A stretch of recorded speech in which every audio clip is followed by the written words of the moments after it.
ಗುರು ಬಸವಲಿಂಗಾಯ ನಮಃ. ಈ ಜಗತ್ತಿನ ಉತ್ಪತ್ತಿಗೆ ಮೂಲ ಕಾರಣೀಭೂತವಾದಂತಹ ಏಕಮೇವ ದ್ವಿತೀಯವಾದಂತಹ ಮಹಾಗಣ ಪರವಸ್ತುವು ತಾನು ಒಂದಿದ್ದು ಎರಡಾಗಿ 36 ತತ್ವಗಳಾಗಿ ವಿಕಾಸಗೊಂಡು ಆ 36 ತತ್ವ ತಾನು ಮತ್ತೊಂದೇ ಆಗುವಂತಹ ಮೂಲ ತತ್ವಜ್ಞಾನವನ್ನು ಜನಮನಕ್ಕೆ ಮುಟ್ಟುವ ರೀತಿ ಮರ್ತ್ಯದಲ್ಲಿ ಸರ್ವರಿಗೂ ಅರಿವಾಗುವಂತಹ ಅತ್ಯಂತ ಸುಲಭವಾದಂತಹ ಮಾತೃಭಾಷೆಯಲ್ಲಿ ವಚನಗಳ ರೂಪದಲ್ಲಿ ಹಿಡಿದಿಟ್ಟು ಸರ್ವರು ಏನು ಲಿಂಗಾಂಗ ಸಾಮರಸ್ಯವನ್ನು ಅನುಭವಿಸಿ ಆ ಲಿಂಗವೇ ತಾವಾಗುವಂತಹ ಸತ್ಪಥವನ್ನು ತೋರಿ ಸರ್ವರ ಹೃದಯದಲ್ಲಿ ಮಹಾಮಂತ್ರವಾಗಿ ನೆಲೆಸಿರುವಂತಹ ಮಹಾಗುರು ಬಸವತಂದೆಯವರನ್ನು ಭಕ್ತಿಯಿಂದ ಧ್ಯಾನಿಸುತ್ತಾ ಮಹಾಗುರು ತೋರಿದಂತಹ ಪಥದಲ್ಲಿ ಸಾಗಿ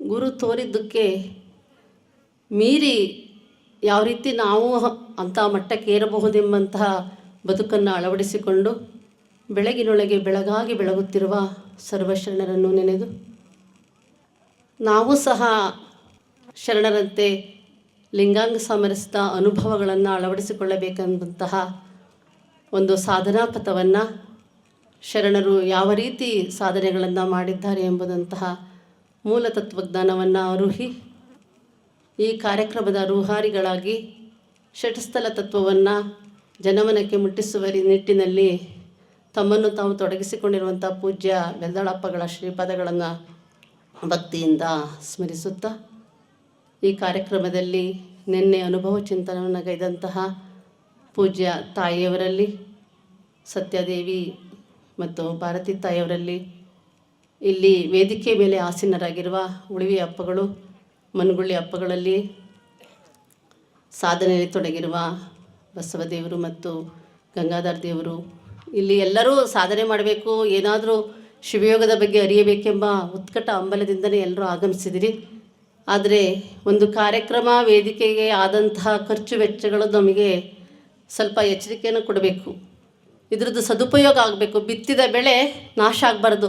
ಹೆಂಗೆ ರೈತ ಬಯಸ್ತಾ ನೋಡ್ರಿ, ಒಂದು ಬೀಜ ಬಿತ್ತಿದರೆ ಇದರಿಂದ ಒಂದು ರಾಶಿ ಏನೋ ಪಡಿಬೇಕು ಅಂತ. ಆ ನಿಟ್ಟಿನಲ್ಲಿ ನಾವುಗಳು ಯಾರೇ ಇರಲಿ, ಒಂದು ಕಾರ್ಯಕ್ರಮಕ್ಕೆ ನಾವು ಬಂದಿದ್ದೀವಿ ಅಂದರೆ ಆ ಕಾರ್ಯಕ್ರಮದ ಸದುಪಯೋಗ ನಾವು ಪಡ್ಕೋಬೇಕು. ಬಂದ ಗುರಿ ಏನಿರುತ್ತೆ ಆ ಗುರಿ ಕಡೆ ಗಮನ ಇರಬೇಕು. ಆವಾಗ ಮಾಡಿದವ್ರಿಗೂ ಪ್ರೇರಣೆ, ನಾವು ಮಾಡಿದ್ದು ಫಲ ನಮಗೂ ಸಿಗ್ತಾ ಹೋಗುತ್ತೆ. ಯಾಕೆಂದರೆ ಬೀಜ ನಾವು ನಿಸ್ವಾರ್ಥದಿಂದ ಬಿತ್ತುತ್ತೀವಿ, ಆದರೆ ಸ್ವಾರ್ಥತೆಯಿಂದ ರಾಶಿ ಪಡ್ಕೊಳ್ತೀವಿ. ಇಷ್ಟು ಬರಲಿ ಅನ್ನೋವಂತಹ ಒಂದು ಸ್ವಾರ್ಥ ಭಾವನೆ ಅಲ್ಲಿ ಮೂಡಿರುತ್ತೆ. ಅದಕ್ಕೆ ಈಗ ಇಲ್ಲಿ ನಿಸ್ವಾರ್ಥದಿಂದ ಕಾರ್ಯ ಮಾಡಬೇಕು ಅಂದರೆ ನಿಸ್ವಾರ್ಥದಿಂದ ಮಾಡಿದ್ದು ನಿಸ್ವಾರ್ಥದ ರಾಶಿ ಆಗಿ ನಾವೆಲ್ಲ ಹೊರಹೊಮ್ಮಬೇಕು. ಈ ನಿಟ್ಟಿನಲ್ಲಿ ನಾವೆಲ್ಲ ಗಮನ ಇಟ್ಟು ಈ ಕಾರ್ಯಕ್ರಮಕ್ಕೆ ನಾವು ಬಂದಿದ್ದೀವಿ. ಇಲ್ಲಿಯ ಒಂದು ಪ್ರಸಾದದ ತುತ್ತನ್ನು ನಾವು ಸ್ವೀಕರಿಸಿದ್ದೀವಿ ಅಂದರೆ ಅದ್ರ ಋಣ ನಾವು ತೀರ್ಸೋಕ್ಕೆ ನಾವು ತಯಾರಿರಬೇಕು. ಇಲ್ಲಿ ಶಿವೆಗೂ ಕುತ್ಕೊಂಡಷ್ಟು ಜನ ಈಗಿಲ್ಲ. ಈ ರೀತಿ ಆಗಬಾರ್ದು. ಏನು ಮಾಡಿರ್ತೀವಲ್ಲ ಅದ್ರದ್ದು ಫಲ ನಾವು ಉಣ್ಲಕ್ಕೆ ನಾವು ತಯಾರಿರಬೇಕು. ಆವಾಗ ಭಕ್ತ ಸ್ಥಳ ಆಗಲಿ, ಮಹೇಶ್ವರ ಸ್ಥಳ ಆಗಲಿ, ಪ್ರಸಾದಿ ಸ್ಥಳ ಆಗಲಿ, ಇದನ್ನು ಮೀರಿ ಹೋಗುವಂತಹ ಮಾರ್ಗಕ್ರಿಯೆ ಹಿಡಿದು ಮೀರಿದ ಕ್ರಿಯೆ ಆಗುವಂತಹ ಪ್ರಾಣಲಿಂಗಿ ಶರಣ ಐಕ್ಯ ಸ್ಥಳದ ಅನುಭವ ಚಿಂತನೆ ಮಾಡಲಿಕ್ಕೆ ಸಾಧ್ಯ ಆಗುತ್ತೆ. 4 ಜನ ಕೇಳಲಿಕ್ಕಿಲ್ಲ ಅಂತಂದರೆ ಆ ಭಾವನೆಗಳು ಹೊರ ಹೊಮ್ಮಬೇಕಲ್ಲ, ಯಾರಿಗೆ ಮುಟ್ಟಬೇಕಿದ್ರು. ಎಷ್ಟು ಶರಣರು ದಾವಸಿ ಬಂದು ಲಕ್ಷದ ಮೇಲೆ 96,000 ಜನ ಶರಣರು ಆಗಿ ಪಾವನಾಗಿರೋಂಥ ಭೂಮಿಲಿ ಇವತ್ತೊಂದು 100 ಜನ ನಾವು ಕೂತ್ಕೊಳ್ಳಿಕ್ಕೆ ಯೋಗ್ಯ ಇಲ್ಲ ಅಂತಂದರೆ 12ನೇ ಶತಮಾನದಿಂದ 1000 ವರ್ಷ ನಾವೇನು ಸಾಧನೆ ಮಾಡಿದ್ವಿ? 36 ವರ್ಷದಲ್ಲಿ ಇಡೀ ಕಲ್ಯಾಣ, ಇಡೀ ಜಗತ್ತು ಬೆಳಗುವಂತಹ ತತ್ವಜ್ಞಾನವನ್ನು ಗುರು ಬಸವಣ್ಣವ್ರು ಕೊಟ್ಟರು. ಅವರನ್ನು ಅಂಬಲಿಸಿ ಭಕ್ತಿ ತುಂಬಿ ಎಲ್ಲ ಕಡೆಯಿಂದ ಹರಿದು ಬಂದರು ಶರಣರು. ಆದರೆ ಇವತ್ತು ನಾವು ಇಷ್ಟೆಲ್ಲ ಮಾಡ್ತೀವಿ, ಎಲ್ಲ ರೀತಿಯ ವ್ಯವಸ್ಥೆ ಇದೆ. ನಾವು ಇಲ್ಲಿ ಮಾತಾಡಿದರೆ ಅಲ್ಲಿವರೆಗೆ ಕೇಳಲಿಕ್ಕೆ ಎಲ್ಲ ವ್ಯವಸ್ಥೆ ಇದೆ. ಎಷ್ಟು ದೂರನಾದರೂ ನಾವು ಆ ಶಬ್ದಗಳನ್ನು ಹಿಡಿದಿಟ್ಕೋಬೋದು. ಎಷ್ಟು ಜನಕ್ಕಾದ್ರೂ ನಾವು ವಾಟ್ಸಪ್ಪಲ್ಲಿ ಮೆಸೇಜ್ ಕಳಿಸ್ಬೋದು. ಈ ವೈಜ್ಞಾನಿಕವಾಗಿ ನಾವು ಇಷ್ಟು ಮುಂದುವರೆದ್ರೂ ಸಹ ನಮ್ಮ ಮಾನಸಿಕ ಸ್ಥಿತಿ ಅಥವಾ ನಮ್ಮ ದೌರ್ಬಲ್ಯ ಯಾವ ಮಟ್ಟಕ್ಕೆ ಇಳಿತಾ ಇದೆ ನೋಡ್ರಿ. ಭವಕ್ಕೆ ಗುರಿಯಾಗುವತ್ತ ನಾವು ದಾವಸ್ ಹೋಗ್ತಾ ಇದ್ದೀವಿ. ಈ ಭವವನ್ನು ಗೆಲ್ಲುವಂತಹ ಪಥವನ್ನು ಗುರು ಬಸವಣ್ಣವ್ರು ಕೊಟ್ಟಿದ್ದಾರೆ. ನಾವು ಏನು ವಿಷಯ ಮಾತಾಡಬೇಕು ಅಂತಿರ್ತೀವೋ ಆ ವಿಷಯಕ್ಕೆ ವಿರುದ್ಧವಾದಂತಹ ವೇದಿಕೆ ನಿರ್ಮಾಣ ಆಯಿತು ಅಂದರೆ ಆ ವಿಷಯಗಳು ಪರಿಪೂರ್ಣವಾಗಿ ಮನಮುಟ್ಟಲ್ಲ. ಯಾವ ವಿಷಯ ನಾವು ಹೇಳಬೇಕು, ಯಾವ ರೀತಿ ಹೇಳಿದರೆ ಈ ಬದಲಾವಣೆ ಆಗುತ್ತೇನೋ, ನಿನ್ನೆ ಪ್ರಶ್ನೆಗಳಿಗೆ ಉತ್ತರ ರೂಪದಲ್ಲಿ ಏನಾದ್ರು ಭಕ್ತ ಸ್ಥಳ, ಮಹೇಶ್ವರ ಸ್ಥಳ, ಪ್ರಸಾದಿ ಸ್ಥಳ ಬರುತ್ತೇನೋ ಅಂತ ಅಂದ್ಕೊಂಡ್ರೆ ಆ ಉತ್ತರಕ್ಕೆ ಸರಿಯಾದ ವೇದಿಕೆ ಇರಬೇಕಲ್ಲ. ಇಲ್ಲದಿದ್ರೂ ಪರವಾಗಿಲ್ಲ, ಯಾರು ಒಂದೇ ಬೀಜ ಇದ್ರೂ ಪರವಾಗಿಲ್ಲ, ಸಾವಿರಾರು ಬೀಜ ಆಗೋಂಥ ಸಾಮರ್ಥ್ಯ ಅದರಲ್ಲಿ ಇದ್ದೇ ಇರುತ್ತೆ. ಯಾಕೆಂದರೆ ಇಡೀ ಎಲ್ಲರೂ ಆಗ್ಲಿಕ್ಕೆ ಸಾಧ್ಯ ಇಲ್ಲ. ಚನ್ನಬಸವಣ್ಣವ್ರು ಹೇಳೇ ಇಟ್ಟಾರೆ ಅವಾಗೆ, ಸಪ್ತ ಸಮುದ್ರ ಎಲ್ಲ ಏನಾದರೂ ಮುತ್ತಾಗ್ಬಿಟ್ರೆ ಮುಂದೆ ಜಲ ಬೇಕಲ್ಲ. ಬೀಜೆಲ್ಲ ಹೂವೆಲ್ಲ ಬೀಜ ಆಗಲಿದ್ರೆ ಅದು ತಡೆಯೋಕ್ಕೆ ಸಾಮರ್ಥ್ಯ ಬೇಕಲ್ಲ. ಆದರೆ ಲಕ್ಷಕ್ಕೆ ಒಬ್ಬ ಕೋಟಿಗೊಬ್ಬ ಅಂತ ಹೇಳಿದ್ರಲ್ಲ, ಅಷ್ಟಾದರೂ ನಾವು ಹಿಡಿದಿಟ್ಕೊಳ್ಳೋಂಥ ಸಾಮರ್ಥ್ಯ ನಾವು ಗಳಿಸ್ಕೋಬೇಕು, ಉಳಿಸ್ಕೋಬೇಕು, ಬೆಳೆಸ್ಕೋಬೇಕು.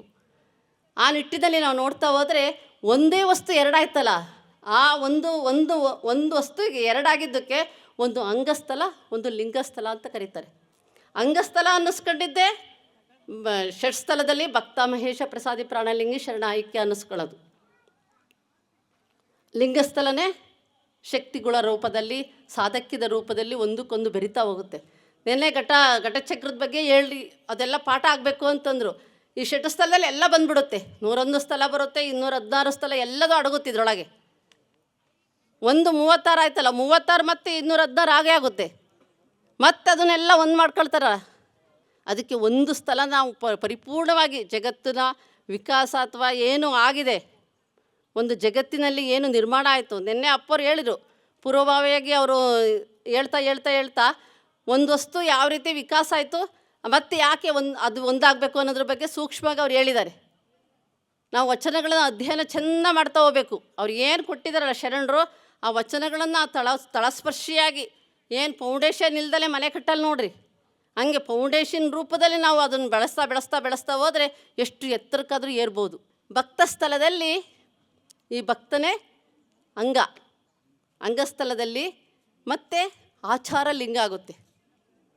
ಈ ಆಚಾರ ಅಂದರೆ ಭಕ್ತ ಸ್ಥಳನಿಗೆ ಬೇಕಾದಂತಹ ಆಚರಣೆ ಅಂದರೆ ಪರಿಪೂರ್ಣ ಕ್ರಿಯಾತ್ಮಕವಾಗಿ ಸದಾಚಾರದ ಆಚರಣೆಗಳು ನಮ್ಮಲ್ಲಿರಬೇಕು. ಈಗ ಕರ್ಮೇಂದ್ರಿಯಗಳ ಶುದ್ಧೀಕರಣನೇ ಭಕ್ತಸ್ಥಳ. ಕರ್ಮೇಂದ್ರಿಯಗಳು ಶುದ್ಧಿ ಆಗಬೇಕು ಅಂದರೆ ಜ್ಞಾನೇಂದ್ರಿಯಗಳ ವಿಷಯಗಳು ಹೊರಹೊಮ್ತಲ್ಲ, ಅವು ಶುದ್ಧಿ ಇರಬೇಕು. ವಿಷಯಗಳು ಶುದ್ಧಿ ಆಗಬೇಕು ಅಂತಂದರೆ ಜ್ಞಾನೇಂದ್ರಿಯಗಳು ನೋಡೋಕ್ಕೆ ಬೇಕಾದಂಥ ವಿಷಯೇಂದ್ರಿಯಗಳು ಶುದ್ಧಿ ಇರಬೇಕು. ವಿಷಯೇಂದ್ರಿಯಗಳು ಶುದ್ಧ ಆಗಬೇಕು ಅಂದರೆ ವಾಯುಗಳು ಶುದ್ಧ ಇರಬೇಕು. ವಾಯುಗಳು ಶುದ್ಧ ಆಗಬೇಕು ಅಂದರೆ ಅಂತಃಕರಣಗಳು ಶುದ್ಧ ಇರಬೇಕು. ಒಂದಕ್ಕೊಂದು ಕನೆಕ್ಷನ್ ಇದೆ, ಆದರೆ ಒಂದೇ ಸೆಕೆಂಡಲ್ಲಿ ಅವೆಲ್ಲ ನಡೀತವೆ, ಗೊತ್ತಾಗದ ರೀತಿ ನಡೀತವೆ. ಕ್ರಿಯೆ ನಡೆಯುತ್ತೆ, ಒಂದು ಮುಳ್ಳು ಚುಚ್ಚಿದ ತಕ್ಷಣ ನೋವು ಗೊತ್ತಾಗುತ್ತೆ, ಆದರೆ ಒಂದು ಸೆಕೆಂಡೊಳಗೆ ಗೊತ್ತಾಗುತ್ತೆ. ಒಳಗೆ ಹೋಗ್ಬೇಕಲ್ಲ, ಅದು ಚಿತ್ತಕ್ಕೆ ಹೋಗಿ ಮುಟ್ಟಿ ನಿನಗೆ ನೋವಾಯಿತು ನೋಡು ಅಂತ ಹೇಳುತ್ತಲ್ಲ. ಅಂದರೆ ಒಂದಕ್ಕೊಂದು ಕನೆಕ್ಷನ್ನು. ಒಂದು ಬೀಜ ಹೂವಿನ ತನಕ ಕನೆಕ್ಷನ್ ಇದೆಯಲ್ಲ, ಒಂದು ಗಿಡ ಆಗುತ್ತಲ್ಲ, ಬೇರಾಗುತ್ತೆ, ಕಾರಣಾಗುತ್ತೆ, ಎಲೆ ಆಗುತ್ತೆ, ಎಲ್ಲ ಆಗುತ್ತೆ. ಯಾವ ರೀತಿ ಒಂದಕ್ಕೊಂದು ಕನೆಕ್ಷನ್ ಇದೆಯಲ್ಲ, ಅದೇ ರೀತಿ ನಮ್ಮ ಈ ಅಂಗಕ್ಕೂ ಲಿಂಗಕ್ಕೂ ಸಂಬಂಧ ಇದೆ. ಈ ಸಂಬಂಧವನ್ನು ನಾವು ಸರಿಯಾದ ರೀತಿ ಅರ್ಥ ಮಾಡ್ಕೊಂಡು ನಾವು ಲಿಂಗಾಂಗ ಸಾಮರಸ್ಯನ ಅಳವಡಿಸ್ಕೊಳ್ಳೋಕ್ಕೆ ಬೇಕಾದಂತಹ ಸಾಧನಾ ಪಥಗಳು, ಪ್ರತಿಯೊಂದು ವಚನಗಳನ್ನು ನಾವು ಆಳವಾಗಿ ನೋಡ್ತಾ ಹೋದರೆ ಯಾವುದು ಸಾಧನೆಗೆ ಯೋಗ್ಯ, ಯಾವುದು ಅನುಕರಣೆಗೆ ಯೋಗ್ಯ, ಯಾವುದು ಬೋಧನೆಗೆ ಯೋಗ್ಯ ಅಂತ ಗೊತ್ತಾಗ್ತಾ ಹೋಗುತ್ತೆ. ನಾವು ಬರೀ ಬೋಧನೆ ಇಟ್ಕೊಂಡು ಇದಿಲ್ಲ ಅಂತ ಕೂತಿದ್ದೀವಿ. ಎಲ್ಲ ಜ್ಞಾನವನ್ನು, ಷಟಸ್ಥಲದ ಸಂಪತ್ತನ್ನು, ಲಿಂಗಾಂಗ ಸಾಮರಸ್ಯದ ಆ ಬದುಕಿನ ದಿವ್ಯ ಪಥವನ್ನು ವಚನಗಳಲ್ಲಿ ಹಿಡಿದಿಟ್ಟಿದ್ದಾರೆ.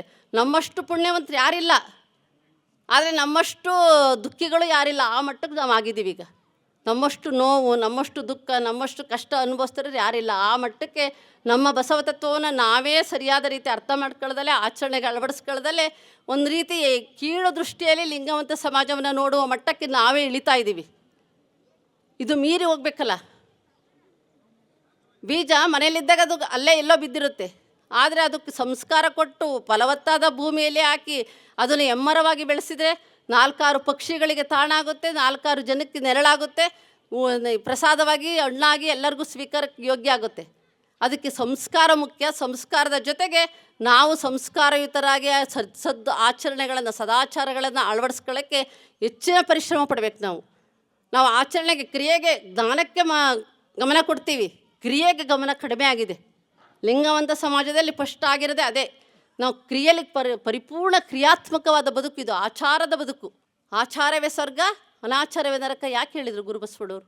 ಆಚರಣೆ ನಾವು ಪರಿಪೂರ್ಣ ಶುದ್ಧ ಆಚರಣೆ ನಾವು ತೊಡಗಿಸ್ಕೊಂಡ್ರೆ ಇನ್ನೆಲ್ಲ ಒಂದಲ್ಲ ಒಂದು ದಿನ ಒಂದು ಆನೆ ಹೋಯ್ತು ಅಂದರೆ ದಾರಿ ಯಾವ ರೀತಿ ಆಗುತ್ತಲ್ಲ ಆ ರೀತಿ ಮತ್ತೆ ಗುರು ಬಸವಣ್ಣವ್ರು ಕೊಟ್ಟಿದ್ದಾರಪ್ಪ, ಅದು ಆ ಪಥ ನಾವು ಹಿಡ್ಕೊಂಡು ಹೋದರೆ ನಾವು ಮುಕ್ತರಾಗ್ತೀವಿ. ನಾವು ಪರಿಪೂರ್ಣ ಲಿಂಗಾಂಗ ಸಾಮರಸ್ಯದಲ್ಲಿ ಬಯಲೊಳಗೆ ಬಯಲಾಗಂಥ ಶಕ್ತಿ ಅದರೊಳಗಿದೆ ಅಂತ ತಿಳ್ಕೊಂಡು ನಾವು ಸಹ ಆ ಶರಣರಂಗೆ ಬದುಕ್ಬೋದು. ಅತ್ತ ನಾವೆಲ್ಲ ಗಮನ ಇರಿಸ್ಕೊಂಡು ಆ ಭಕ್ತಂಗೆ ಶುಚಿತ್ವವೇ ಅಷ್ಟಾಗಿರಬೇಕು, ಸುಗಂಧವೇ ಪದಾರ್ಥ ಆಗಿರಬೇಕು, ಪ್ರಸಾದ ಆಗಬೇಕು. ಅಲ್ಲಿ ಕರ್ಮ ಸಾಧಕ್ಯ, ಕರ್ಮವೇ ಪರಿಪೂರ್ಣವಾದಂತಹ ಕರ್ಮ ಅಂದರೆ ಕ್ರಿಯೆ, ಪರಿಶುದ್ಧ ಕ್ರಿಯೆಗೆ ಕರ್ಮ ಅಂತಾರೆ ಗುರು. ಅಂದರೆ ಎಲ್ಲ ರೀತಿಯ ತಾತ್ವಿಕ ಚಿಂತನೆಯಲ್ಲಿ ಕರ್ಮ ಅಂದರೆ ಶುದ್ಧವಾದಂತಹ ಕೆಲಸ ಮಾಡೋದು, ಅಂದರೆ ತನ್ನ ಬದುಕಿಗೆ ತನ್ನ ಪರಿಪೂರ್ಣತೆಯ ನಿಲುವಿಗೆ ಬೇಕಾದಂತಹ ಕ್ರಿಯೆಯಲ್ಲಿ ತೊಡಸ್ಕೊಳ್ಳೋದಿದೆಯಲ್ಲ, ಇದು ಕರ್ಮ ಸಾಧಕ್ಯವಾಗಿರುತ್ತೆ. ಭಕ್ತ ಸ್ಥಳದ ಬಗ್ಗೆ ಹೇಳ್ಬೇಕು ಅಂತಂದರೆ ಸಾಧನೆ ಕಡೆಗೆ ಗಮನ ಕೊಟ್ಟು ನಾವು ಮಾತಾಡಬೇಕು ಅಂದರೆ ಸಾಧನೆಯ ವಿಚಾರದಲ್ಲಿ ಗುರು ಬಸವಣ್ಣನವ್ರಿಗಿನ್ನ ಚನ್ನಬಸವಣ್ಣವರಾಗಲಿ ಅಲ್ಲಮಪ್ರಭುದರಾಗಲಿ ನೇರವಾಗಿ ಖಂಡಿಸಿ ಹೇಳ್ತಾರೆ. ಭವಿಗಳ ಭಕ್ತರ ರೀತಿಯ ನೀತಿಯ ವಿವರಿಸಿ ಹೇಳುವೆ ಎಲ್ಲರಿಗೆ ಈ ವಚನ ತೆಕ್ಕೊಂಡ್ರೆ ನಾವು ಯಾರೂ ಆ ಮಟ್ಟಕ್ಕೆ ಗಮನನೇ ಕೊಡ್ತಿಲ್ಲ. ಆ ದಾರಿಲಿ ಎಷ್ಟು ಪರಿಪೂರ್ಣವಾಗಿ ಹೇಳ್ತಾರೆ ಅಂತಂದರೆ, ಜರ್ಕಿಸಿ ಬೀಳುವ ಬಿಂದುವ ಯೋನಿಗೆ ಇಕ್ಕುವ ದುರ್ಮುಖಿ ತಾನೇ ಭವಿ ಒಕ್ಕು ಸುಷುಮ್ನೆಯ ಮೇಲಕ್ಕೆ ಬಿಂದುವ ಸಿಕ್ಕಿಸುವ ಆತನು ಶಿವಭಕ್ತ ಅಂತಾರೆ. ಭಕ್ತ ಸ್ಥಳಕ್ಕೆ ಇದು ಬೇಕಾದಂತಹ ಪರಿಪೂರ್ಣ ಮಾರ್ಗ. ಇದು ಏನು ಬೆಳಗ್ಗೆ ಮುಂಜಾನೆ ಶಿವಯೋಗದಲ್ಲಿ ಹೇಳಿರಲ್ಲ, ಗುದವ ಬಿಗಿದೊತ್ತಬೇಕು ಅಂತ. ಗುದದ್ವಾರನ ನಾವು ಆಕುಂಚನ ಮಾಡ್ತಾ ಊರ್ಧ್ವಮುಖ ಕಮಲಗಳನ್ನಾಗಿ ಮಾಡ್ತಾ ಹೋದರೆ ಆ ಭಕ್ತ ಸ್ಥಳದಲ್ಲಿ ತಾನಾಗಿ ಊರ್ಧ್ವಮುಖಕ್ಕೆ ಸುಷುಮ್ನ ನಾಡಿದಲ್ಲಿ ಆ ವಾಯು ಪ್ರವೇಶ ಆಗೋಕ್ಕೆ ಸಾಧ್ಯ ಆಗುತ್ತೆ. ನೆನ್ನೆ ಶ್ರೀಕಾಂತ್ ಸ್ವಾಮಿಯವ್ರು ಕೇಳಿದರು, ಜ್ಞಾನ ವೃದ್ಧಿ ಆಗುತ್ತೆ ಅಥವಾ ಜ್ಞಾನದ ಪ್ರಭೆಗಳು ಬರ್ತವೆ ಅಂತ. ಈ ಆಚರಣೆ ಮಾಡಿದರೆ ಎಲ್ಲರಿಗೂ ಸಾಧ್ಯ ಇದೆ. ಅದು ಗೊತ್ತಿಲ್ಲ ನಮಗೆ. ಕಾಣಬಾರದ ಸಾಧನೆಯ ಮಾಡಿ ಗೆದ್ದರು ನೋಡ ನಮ್ಮ ಶರಣರು ಅಂತಾರೆ ಅಲ್ಲಮ್ಮ ಪ್ರಭುದೇವರು. ಯಾರಿಗೂ ಕಾಣಿಸಲ್ಲ, ನೀವು ಗುದ ಬಿಗಿದತ್ತದು ಯಾರಿಗೂ ಗೊತ್ತಾಗಲ್ಲ, ನಿಮಗಷ್ಟೇ ನಿಮಗೆ ವೇದ್ಯ. ಇದನ್ನು ಮಾಡಿರಿ. ಭವಿಗಳ ಭಕ್ತರ ರೀತಿಯ ನೀತಿಯ ವಿವರಿಸಿ ಹೇಳುವೆ ಎಲ್ಲರಿಗೆ ಜರ್ಕಿಸಿ ಬೀಳುವ ಬಿಂದುವ ಯೋನಿಗೆ ಯುಕ್ಕುವ ದುರ್ಮುಖಿ ತಾನೇ ಭವಿ ಒಕ್ಕು ಸುಷುಮ್ನೆಯ ಮೇಲಕ್ಕೆ ಬಿಂದುವ ಸಿಕ್ಕಿಸುವ ಆತನು ಶಿವಭಕ್ತ. ಯಾರು ಸಿಕ್ಕಿಸೋಕ್ಕೆ ಪ್ರಯತ್ನ ಪಡ್ತಿದ್ದೀವಿ ಹೇಳ್ರಿ? ನಾವೆಲ್ಲರದ್ದು ಉದಾಹರಣೆ ಹೇಳ್ತೀವಿ. ರಾಜರುಗಳು ಅಷ್ಟು ಜನ ಇದ್ದರು, ಅಷ್ಟು ಜನ ತ್ಯಾಗ ಮಾಡಿ ಬಂದರು, ಅಷ್ಟು ಜನ ಕಲ್ಯಾಣದಲ್ಲಿ ಆದರು ಅಂತ. ಈಗ ನಾವೇನೇನು ತ್ಯಾಗ ಮಾಡ್ಲಿಕ್ಕೆ ಸಿದ್ಧರಿದ್ದೀವಿ? ಆಗಬೇಕಲ್ಲ, ಸ್ವಲ್ಪನಾದರೂ ಬದಲಾವಣೆ ಮಾಡ್ಕೋಬೇಕಲ್ಲ ನಮ್ಮ ಬದುಕಿನಲ್ಲಿ. ಅದು ಬೇಕು ಇದು ಬೇಕು ಎನ್ನುತ್ತಲಿ ಮನದಲ್ಲಿ ಕುದಿದು ಬೇವಾತನು ತಾನೇ ಭವಿ ಹೃದಯದಲ್ಲೊಂದನು ನೆನೆಯದೆ ನಿಶ್ಚಿಂತ ಪದುಮದೊಳಿರುತಿಹ ಶಿವಭಕ್ತ. ಒಂದನ್ನು ನೆನೆದಂಗೆ ಪದುಮದೊಳು ಅದೇ ಜ್ಞಾನದಲ್ಲಿ ಅದೇ ಕಮಲದಲ್ಲಿ ತನ್ನ ಮನವನ್ನು ನೆನೆಯನ್ನ ನಿಲ್ತಲ್ಲ ಅವರು ಶಿವಭಕ್ತ ಅಂತಾರೆ. ಭಕ್ತ ಸ್ಥಳಕ್ಕೆ ನಾವು ಸೂಕ್ಷ್ಮವಾಗಿ ಯಾವುದೋ ಒಂದು ವಚನ ಹೇಳಿದ್ವಿ, ಅವರು ಇದು ಹೇಳಿದರು, ಕ್ರಿಯಾತ್ಮಕವಾಗಿ ನಾವು ಯಾವ ರೀತಿ ಇರಬೇಕು, ಗುರುವಿಗೆ ಹೆಂಗೆ ಶರಣ ಆಗಬೇಕು, ಇದಿಷ್ಟೇ ಭಕ್ತ ಸ್ಥಳ ಅಲ್ಲ. ಈ ಮಟ್ಟದಲ್ಲಿ ಶರಣರು ಸಾಧನೆ ಮಾಡಿದ್ದಾರೆ. ಒಂದು ಭಕ್ತ ಆಗಬೇಕು, ಒಂದು ಶಿವಭಕ್ತ ನಾನು ಆಗಬೇಕು, ಆ ಪರಿಪೂರ್ಣದೆಡೆಯ ಸಾಧನೆಯನ್ನು ನಾನು ಗಳಿಸ್ಕೋಬೇಕು ಅಂತಂದರೆ ಈ ರೀತಿ ನಾವು ಆಳವಾದಂತಹ ವಚನಗಳನ್ನು ಚಿಂತನೆ ಮಾಡಬೇಕು, ಆ ಪಥವನ್ನು ಅರಿಬೇಕು. ಅಂಥ ಅರ್ಥಂಥ ಗುರುವಿನ ಮಾರ್ಗದರ್ಶನ ನಾವು ಪಡ್ಕೊಳ್ದಿದ್ರೂ ವಚನಗಳಿಗೆ ನಾವು ಪರಿಪೂರ್ಣ ಶರಣ ಆದರೆ ಯಾವುದೋ ರೂಪದಲ್ಲಿ ಅವರು ಒಲಿದು ತಮ್ಮಂತೆ ತಾವು ಮಾಡ್ಕೊಳ್ಳೋಕ್ಕೆ ಪ್ರಯತ್ನ ಪಡ್ತಾರೆ. ಯಾವ ಮಗುನೂ ಅಳ್ತಾ ಇದೆ ಅಂದರೆ ತಾಯಿ ಕೈ ಬಿಡಲ್ಲ. ಆ ರೀತಿ ಗುರು ತಾಯಿಯನ್ನು ನಂಬಿ ನಾವು ಮೊರೆ ಇಟ್ಟಾಗ, ಹಂಬಲ ತುಂಬಿ ಕರೆದಾಗ ಆ ಬಸವ ತಂದೆ ನಮ್ಮನ್ನೆಲ್ಲರನ್ನೂ ಆ ಮಟ್ಟಕ್ಕೆ ಏರಿಸ್ಕೊಳ್ಳೋಕ್ಕೆ ಅವರೇ ಕೈ ಚಾಚಿ ಎತ್ಕೊಳ್ತಾರೆ. ಅಂತಹ ಪರಿಪೂರ್ಣ ಶರಣಾಗತಿ ಭಕ್ತ ಸ್ಥಳದ ಮೂಲ ಲಕ್ಷಣ. ಕಿಂಕರತ್ವ, ವಿನಯ, ಪರಿಪೂರ್ಣ ಶರಣಾಗತಿ ಇರಬೇಕು. ಯಾರು ಪರಿಪೂರ್ಣವಾದಂತಹ ಲಿಂಗಾಂಗ ಸಾಮರಸ್ಯಕ್ಕೆ ಯೋಗ್ಯವಾದಂತಹ ದಿವ್ಯ ಪಥವನ್ನು ತೋರ್ತಾರ ಅಂತಹ ಗುರುವಿಗೆ ಶರಣಾಗತಿ, ಆ ಪಥವನ್ನು ತೋರಿದಂತಹ ಮಹಾಗುರು ಬಸವ ತಂದೆಯವರಿಗೆ ಶರಣಾಗತಿ ಇರಬೇಕು. ಆಗಿದ್ದಾಗ ನಮಗೆ ಭಕ್ತ ಸ್ಥಳ ಅಳವಡುತ್ತೆ. ನಾವೇನು ಊರ್ಧ್ವಮುಖವಾಗಿ ನಮ್ಮ ಅಂಗವನ್ನು ಲಿಂಗಾಂಗ ಸಾಮರಸ್ಯದೆಡೆಗೆ ಒಯ್ಯಬೇಕಲ್ಲ, ಆ ಪಥ ನಮಗೆ ಸಿಗ್ತಾ ಹೋಗುತ್ತೆ. ಅಂತಹ ನಿಲುವನ್ನು ನಾವೆಲ್ಲರೂ ಸಹ ವಚನಗಳ ಅಧ್ಯಯನ ಒಂದು ಮಾಡಿದರೆ ಸಾಕು. ಪರಿಪೂರ್ಣವಾಗಿ ಆಳವಾಗಿ ಚಿಂತನೆ ಮಾಡೋದ್ರ ಜೊತೆಗೆ ನಮ್ಮೊಳಗೆ ನಾವು ಸ್ವವಿಮರ್ಶಾತ್ಮಕವಾಗಿ ನಾವು ವಚನಗಳನ್ನು ಅಧ್ಯಯನ ಮಾಡಿದರೆ ತಾನೇ ಒಲಿದು ಅರಿವೇ ಗುರುವಾಗಿ, ಅರಿವೇ ಗುರು ಅಂತ ಹೇಳ್ತೀವಲ್ಲ, ಆ ಅರಿವೇ ಕುರು ಆಗಿರೋದು ಲಿಂಗ. ಅರಿವೇ ಗುರು, ಆ ಅರಿವಿನ ರೂಪದಲ್ಲಿ ಹೊರಹೊಮ್ಮಿರುವಂತಹ ಕುರು ಸಾಕಾರವೇ ಲಿಂಗ. ಎಲ್ಲ ಭಿನ್ನ ಇಲ್ಲ, ಅದು ಯಾವುದು ಅಷ್ಟಾವರಣ ಯಾವುದು ಭಿನ್ನ ಇಲ್ಲ. ಷಟಸ್ಥಲ ಯಾವುದು 6 ಏಣಿ 6 ಇಳಿಯೋದು ಹತ್ತೋದು ಇಲ್ಲ, ಅದು ಒಂದೇ. ಆದರೆ ಮಾಡ್ತಾ ಹೋದಂಗೆ ಅದು ವಿಕಾಸ ಆಗಿ ತೋರಲಿಕ್ಕೆ ಯೋಗ್ಯ ಆಗುತ್ತೆ. ಅಂತಹ ಶಕ್ತಿನ ನಾವೆಲ್ಲರೂ ಪಡ್ಕೋಬೇಕು ಅಂತಂದರೆ ಶರಣರ ಸಂಘ ಅತೀ ಅವಶ್ಯ. ಎಷ್ಟು ಶರಣರ ಒಡನಾಡ್ತೀವಿ, ಎಷ್ಟೋ ವಚನಗಳ ಒಡನಾಡ್ತೀವಿ, ಎಷ್ಟು ಸ್ವವಿಮರ್ಶಾತ್ಮಕವಾಗಿ ನಮ್ಮೊಳಗೆ ನಾವು ಅರಿವಿನ ಕಡೆಗೆ ಗಮನ ಕೊಡ್ತೀವೋ ಆವಾಗ ಮಾತ್ರ ನಮ್ಮ ಬದುಕು ಎತ್ತರದ ಬದುಕಾಗುತ್ತೆ, ಆದರ್ಶದ ಬದುಕಾಗುತ್ತೆ. ಎಲ್ಲರಿಗೂ ಒಂದು ರೀತಿಯ ಎಲ್ಲರಿಂದ ಸೈಯೆನಿಸಿಕೊಂಡು ಮೆರೆದಾತ ಬಸವಣ್ಣ ಅಂತಾರಲ್ಲ, ಆ ಮಟ್ಟಕ್ಕೆ ಬೆಳಗಕ್ಕೆ ಯೋಗ್ಯ ಆಗ್ತೀವಿ. ಅಂತಹ ಪಥವನ್ನು ನಾವೆಲ್ಲರೂ ಅರಿಬೇಕು, ಅರಿತು ಆಚರಿಸಬೇಕು. ಆಚರಣೆಗೆ ನಮ್ಮಲ್ಲಿ ಅತಿಯಾದ ಕೊರತೆ, ಆಚರಣೆಯ ಕೊರತೆ. ಏನೆಲ್ಲ ಹೇಳ್ತಿರ್ತೀವಿ, ಆದರೆ ಆಚರಣೆಯಲ್ಲಿ ನಮ್ಮನ್ನು ನಾವು ತೊಡಸ್ಕೊಳ್ಳಲಿ ಕೊರತೆ ಆಗ್ತಾಯಿದೆ. ಏನು ಕರ್ಮೇಂದ್ರಿಯಗಳು ಶುದ್ಧೀಕರಣವೇ ಭಕ್ತಸ್ಥಲದ ಮೂಲ ಲಕ್ಷಣ. ಕರ್ಮೇಂದ್ರಿಯಗಳು ಶುದ್ಧ ಆಗೋದು. ಕರ್ಮೇಂದ್ರಿಯಗಳು ವಾಕ್, ಪಾದ, ಪಾಣಿ, ಗುದ, ಗುಹ್ಯ ಇವಿಷ್ಟು ಶುದ್ಧೀಕರಣ ಆಗಬೇಕಲ್ಲ. ನಮ್ಮಲ್ಲಿ ಮೃದು ವಚನವೇ ಸಕಲ ಜಪಂಗಳು ಅಂದರು ಗುರು ಬಸವಣ್ಣವರು. ಮೃದು ವಚನ ನಮ್ಮಲ್ಲಿ ಬರಬೇಕು ಅಂತಂದರೆ ವಿನಯ, ನಮ್ಮೊಳಗೆ ನಾವು ಏನೇ ನೋವು ಬರಲಿ, ಏನೇ ನಿಂದನೆ ಬರಲಿ, ಏನೇ ಕಷ್ಟ ಬರಲಿ, ನಮ್ಮೊಳಗೆ ನಾವು ನುಗ್ಗಬೇಕಲ್ಲ, ನಮ್ಮೊಳಗೆ ನಾವು ಅಡಸ್ಕೋಬೇಕಲ್ಲ. ಕಾಮ ಕ್ರೋಧಾದಿಗಳನ್ನು ಅಡಗಿಸಿಕೊಳ್ಳುವುದೇ ಕರ್ಮೇಂದ್ರಿಯಗಳ ಶುದ್ಧೀಕರಣಕ್ಕೆ ಮೂಲ ಅಂತ ಹೇಳ್ತಾರೆ. ಕಾಮ ಕ್ರೋಧಾದಿಗಳು ಅಳಿಬೇಕಲ್ಲ.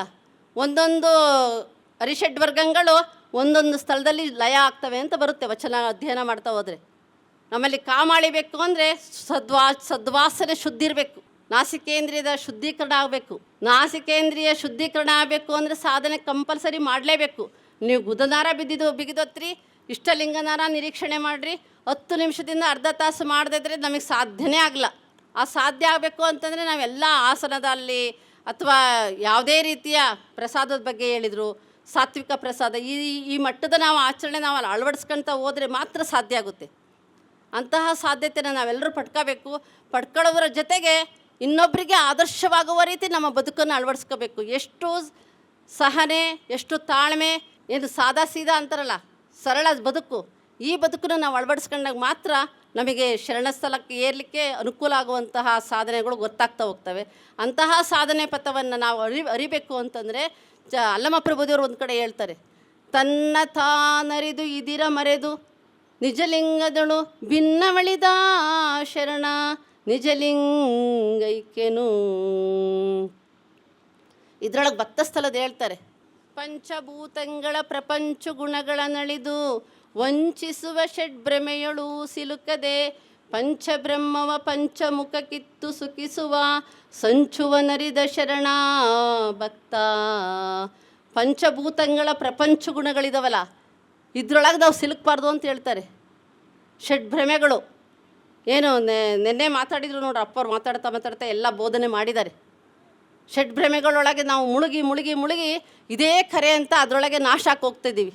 ಪಂಚಬ್ರಹ್ಮವ ಪಂಚಮುಖ ಕಿತ್ತು ಸುಖಿಸುವ ಸಂಚುವ ನರಿದ ಶರಣ ಅವನು ಭಕ್ತ ಆಗ್ತಾನಂತೆ. ಸದ್ಭಕ್ತ ಆಗಬೇಕು ಅಂತಂದರೆ ನಾವು ಪಂಚಭೂತಗಳಲ್ಲಿರುವಂತಹ ಎಲ್ಲ ಅವಗುಣಗಳನ್ನು ನಮ್ಮ ದೇಹದಲ್ಲಿ ಅವು ಭೌತಿಕವಾಗಿ ಪಂಚತತ್ವಗಳು ಸಹಜವಾಗೇ ಇದೆ.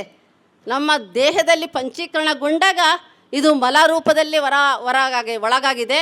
ಈ ಮಲವನ್ನು ಕಳ್ಕೊಳ್ಳಿಕ್ಕೆ ಬೇಕಾಗಿದ್ದು ಗುರುವಿನ ಮಾರ್ಗದರ್ಶನ. ಆ ಪಂಚಭೂತಗಳನ್ನು ನಾವು ಗೆಲ್ಲುವಂತಹ ಒಂದು ಸಾಧನೆಯ ಪಥವನ್ನು ನಾವು ಅರಿಬೇಕು, ಆಚರಣೆಗೆ ಅಳವಡಿಸ್ಕೋಬೇಕು. ಎರಡನೇದು ಹೇಳ್ತಾರೆ, ಒತ್ತಿ ಮೂಲ ದ್ವಾರದಿಂದ ದಶವಾಯುಗಳ 10 ಮುಖದೊಳು ಹರಿವ ಕರ್ಣೇಂದ್ರಿಯ ಚಿತ್ತಮನ ಬುದ್ಧಿ ಒಂದಾಗಿ ಇಹ ವಸ್ತುಗಳ ಐಕ್ಯವನರಿದ ಶರಣ ಮಹೇಶ್ವರ. ಈ ಆಳವಾದಂತಹ ಮಟ್ಟದಲ್ಲಿ ನಾವು ಯಾರು ಚಿಂತನೆ ಮಾಡ್ತಿದ್ದೀವಿ, ಎಷ್ಟು ಉನ್ನತವಾದಂತಹ ಸಾಧನೆ ಅಡಗಿದೆ. ಸಾಧನೆಯ ಪಥನೇ ಇಲ್ಲ ಅನ್ನುವಂತಹ ಒಂದು ಮನೋಭಾವನೆಯನ್ನು ನಾವು ಬೆಳೆಸ್ಕೊಳ್ತಾ ಹೋಗ್ತಿದ್ದೀವಿ. ಪರಿಪೂರ್ಣವಾಗಿ ಸಾಧನೆಗೆ ಬಂದಂತಹ ಅಂಗ ಇದು. ಈ ಅಂಗ ಬಂದಿರೋದೇ ಪರಿಪೂರ್ಣ ನಾನು ಲಿಂಗ ಆಗಬೇಕು ಅನ್ನುವಂತಹ ಸದ್ಭಾವನೆಯಿಂದ ಬಂದಿರೋದು. ಆದರೆ ಮರೆವಿಗೊಳಗಾಗಿ, ಅಜ್ಞಾನಕ್ಕೊಳಗಾಗಿ ತನಗೆ ಇದೇ ಸುಖ, ಹೊರಗಿನ ಭೋಗ ಸುಖವೇ ಶಾಶ್ವತ ಅಂತ ತಿಳಿದು ಆ ಹೊರಗಿನ ಆಧುನೀಕರಣದ ಭೋಗ ಸುಖದಲ್ಲಿ ಮುಳುಗಿ ಏನು 12ನೇ ಶತಮಾನದಿಂದನೂ ಇನ್ನೂ ಕಡಿಮೆ ಆಗ್ತಾ 100 ಸಂಖ್ಯೆನೂ ಇಲ್ಲ ಆ ಮಟ್ಟಕ್ಕೆ ಬಸವ ತತ್ವದ ಆಚರಣೆಗೆ ನಾವು ಒಳಗಾಗ್ತಾಯಿದ್ದೀವಿ. ಒಂದು ಕಾರ್ಯಕ್ರಮ ಮಾಡ್ತೀವಿ ಅಂತಂದರೆ ಎಷ್ಟು ಖರ್ಚು ವೆಚ್ಚ ಅಥವಾ ಏನೇ ಒಂದಿರಲಿ ಅದು ಸದುಪಯೋಗ ಆಗಬೇಕು ಅಂತಂದರೆ ಪರಿಪೂರ್ಣವಾಗಿ, ಇಲ್ಲ ಅಂದರೆ ಕಾರ್ಯಕ್ರಮನೇ ಬೇಡ, ಸಾಧನೆಯೂ ಬೇಡ, ತತ್ವ ಪ್ರಚಾರನೂ ಬೇಡ. ಈ ಮಟ್ಟಕ್ಕೆ ನಾವು ಬೆಳಗಕ್ಕೆ ಸಾಧ್ಯ ಇದೆಯಾ? ಇದನ್ನು ವಿಚಾರ ಮಾಡಬೇಕಲ್ಲ. ಒಂದು ಮಾಡಿದ ಮೇಲೆ ಅದ್ರ ಫಲ ಪಡಬೇಕಲ್ಲ. ಅಂತಹ ಫಲದತ್ತ ನಾವು ಧಾವಿಸಿ ಹೋಗಬೇಕು ಅಂತಂದರೆ ಒತ್ತಿ ಮೂಲದ್ವಾರದಿಂದ ದಶವಾಯುಗಳ ಮೂಲದ್ವಾರದಿಂದ ಹೊರ ಹೋಗುವಂತಹ ಆ ಶಕ್ತಿಯನ್ನು ಏನು ಪಂಚೇಂದ್ರಿಯಕ್ಕೆ ಆಧಾರವಾಗಿ ಈ ಅಂಗ ಕ್ರಿಯೆಗೆ ತೊಡಗಿಸ್ಕೊಳ್ಳಿಕ್ಕೆ ಬೇಕಾದಂತಹ ಶಕ್ತಿ ವ್ಯಯವಾಗಿ ಹೋಗ್ತಾ ಇದೆಯಲ್ಲ, ಅದನ್ನು ಊರ್ಧ್ವಮುಖಗೊಳಿಸ್ಕೊಂಡು ನಿಮ್ಮಲ್ಲಿ ನೀವು ಆ ಶಕ್ತಿನ ತುಂಬ್ಕೊಳ್ರಿ. ಆ ಲಿಂಗದ ಪ್ರಭೆಯನ್ನು, ಆ ಲಿಂಗದ ಕಳೆಯನ್ನು ನೀವು ತುಂಬ್ಕೊಂಡು ಮುನ್ನಡೆಯಿರಿ ಅಂತ ಅಲ್ಲಮ ಪ್ರಭುದೇವರು ನಮಗೆ ಎಚ್ಚರಿಕೆ ಕೊಡ್ತಾ ಇದ್ದಾರೆ. ಒತ್ತಿ ಮೂಲದ್ವಾರದಿಂದ ದಶವಾಯುಗಳ 10 ಮುಖದೊಳು ಅರಿವ ಕರ್ಣೇಂದ್ರಿಯ, 10 ಮುಖವಾಗಿ ಜ್ಞಾನೇಂದ್ರಿಯಗಳು ಮತ್ತು ಕರ್ಮೇಂದ್ರಿಯ ಮುಖವಾಗಿ ನಮ್ಮನ್ನು ಎಲ್ಲ ರೀತಿಯೂ ಹೊರಗೆ ತೊಡಗಿಸ್ಕೊಂತ ನಮ್ಮ ಬದುಕನ್ನು ಭವದತ್ತ ಗುರಿ ಮಾಡ್ತಾಯಿದೆ. ಈ ಬದುಕನ್ನು ಶಿವನತ್ತ ಮಾಡಿ ಸಾಗಿಸ್ಬೇಕಲ್ಲ. ಭವ ಹೋಗಿ ಸದ್ಭಕ್ತನಾಗಿ ಆ ಪರಶಿವ ಲಿಂಗವೇ ತಾನಾಗಿ ನಿಲ್ಲಬೇಕಲ್ಲ. ಈ ಮಟ್ಟಕ್ಕೆ ನಾವು ಹೋಗಬೇಕು ಅಂತಂದರೆ ಆ ಸಾಧನೆಯನ್ನು ಯಾರು ಮಾಡಿದಾರಲ್ಲ, ಮಾಡಿ ತೋರ್ತಾ ಇದ್ದಾರಲ್ಲ, ಅಂಥವರಿಗೆ ಶರಣಾಗಿ ಆ ಸಾಧನೆ ಪಥವನ್ನು ನಾವು ಅರಿಬೇಕು. ಅರ್ಥ ಆಚರಣೆಗೆ ಅಳವಡಿಸ್ಕೊಂಡ್ರೆ ನಾವು ಸಹ ಸದ್ಭಕ್ತರಾಗಿ ನಿಷ್ಠಾವಂತ ಮಹೇಶ್ವರಾಗಿ ಪ್ರಸಾದಿಯ ಸ್ಥಳದಲ್ಲಿ ನಾವು ಮುನ್ನಡೆಗೆ ಸಾಧ್ಯ ಆಗುತ್ತೆ.